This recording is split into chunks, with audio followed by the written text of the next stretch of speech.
अब मुझे ये बताएं कि ये अनिल चौहान साहब ने ये जो इंटरव्यू दिया है, दैट वाज ऑल प्लान्ड, ये प्लान्ड इंटरव्यू था। Good part is that we are able to understand the tactical mistake which we made, remedy it, rectify it, and then implement it again after 2 days, and flew all our jets, again targeting at long range, which I said. जो हुआ वो 7 तारीख को हुआ और उसके बाद भारत ने अपनी गलती को समझा, रेक्टिफाई किया और उसके बाद उनका कोई जहाज नहीं गिरा बल्कि उन्होंने पाकिस्तान पे हमले किए। ये हकायक है। ये उन्होंने एक ब्लूमबर्ग टीवी है उसको दिया है। उन्होंने कहा जी पाकिस्तान के क्लेम दैट इनके 6 प्लेन डाउन हुए हैं एब्सोल्युटली इनकरेक्ट, ये इनकरेक्ट है। अगला बोल रहा है कि हमने 2 दिन बाद सारे के सारे जेट उड़ाए, और ये भी जान लीजिए कि पाकिस्तान ने पहले दिन के बाद में उनके सारे के सारे जो जेट्स थे वो ग्राउंडेड हो गए, फिर नहीं उड़े।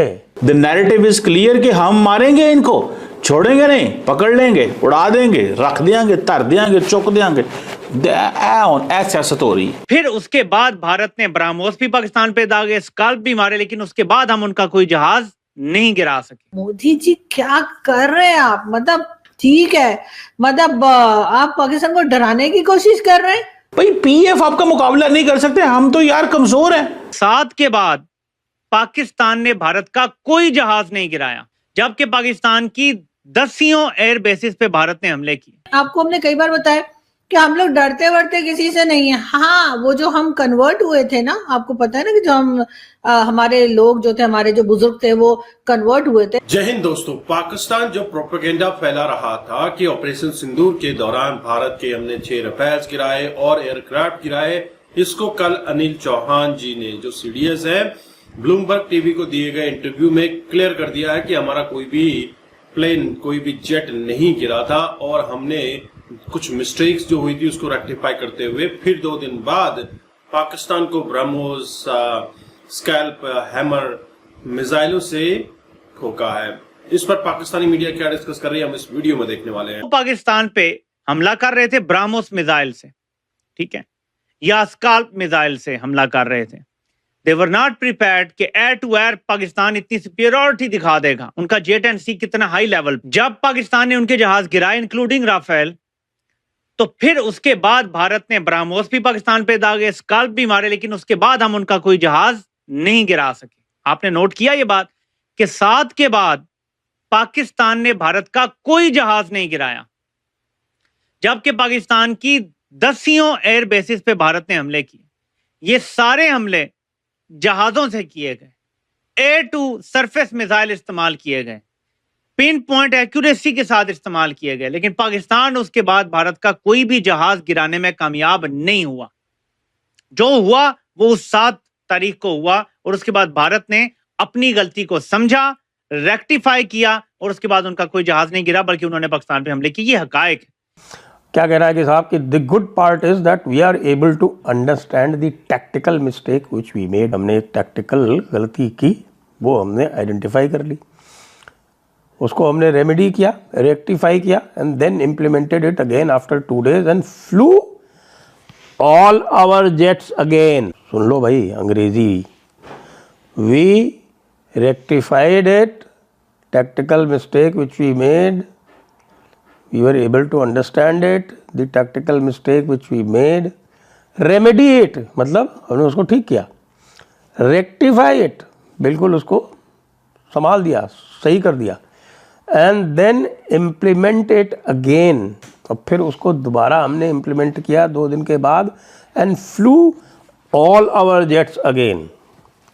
हमारे जितने भी जेट्स थे सारे के सारे हमने दोबारा उड़ाए। तो भाई अगर दोबारा सारे के सारे उड़ गए तो वो टेम्परेरी जो डाउन हुए थे वो क्यों हुए थे? टेम्परेरी डाउन इसलिए हुए थे क्योंकि वो आउट रेंज हो रहे थे और सप्रेस नहीं किया गया था पाकिस्तान की एयर डिफेंस को। पहले दिन जो भी काम किया गया था वो इस प्रकार किया गया था कि भाई ये हमारे हवाई जहाज़ उड़े, उनकी एयर डिफेंस को टच नहीं किया और हवाई जहाज़ों ने उसके बाद फिर आक्रमण किया 9 ठिकानों पर।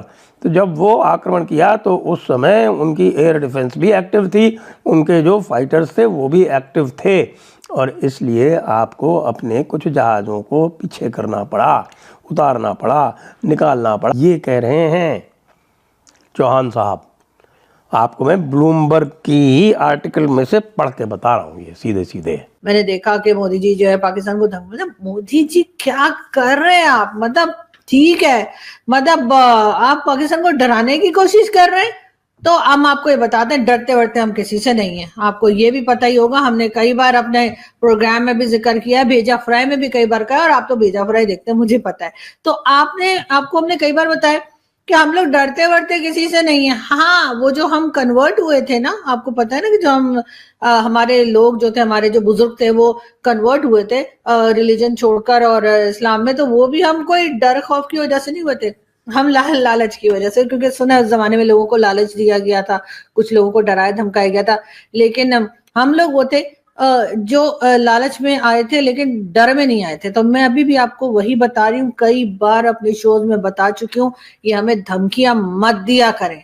धमकी से हम लोग डरते नहीं है। जो आप कह रहे थे ना, घुस के मारेंगे, ये करेंगे, वो करेंगे, ये आपकी पहली पॉलिटिकल रैली नहीं है। इससे पहले भी कई पॉलिटिकल रैलीज में पीएम मोदी ने पाकिस्तान को इसी तरह से कहा है, बल्कि जिस वक्त ऑपरेशन सिंदूर नहीं हुआ था उससे पहले भी पाकिस्तान को इसी तरह से भारतीय प्राइम मिनिस्टर की तरफ से कहा जाता था कि घुस के मारेंगे। उसके बाद 2019 में भी एक एयर स्ट्राइक की गई थी और यही कहा गया था कि जी घुस के मारा है, और अभी फिर वही किया गया।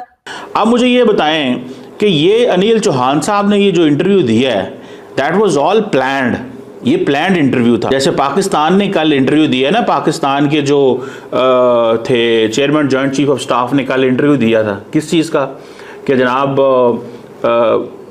India and Pakistan forces are almost reach to the pre 22 April position and situation. तो मैं यही तो कह रहा था कि अगर फौजें प्री 22 अप्रैल पे चली गई हैं, मोदी साहब कह रहे हैं ऑपरेशन सिंदूर जारी है, ये क्या चीज है? या तो फौजें रखें ना बॉर्डर पे, या तो लड़ाई करें। अब अमेरिका ने कराया सीज फायर, मानते भी नहीं है। अब डोनाल्ड ट्रंप ने कल रात को भी कहा है, डोनाल्ड ट्रंप ने कल रात को कहा है कि मैंने इनको कहा था मैं तुम्हारे साथ कारोबार नहीं करूंगा।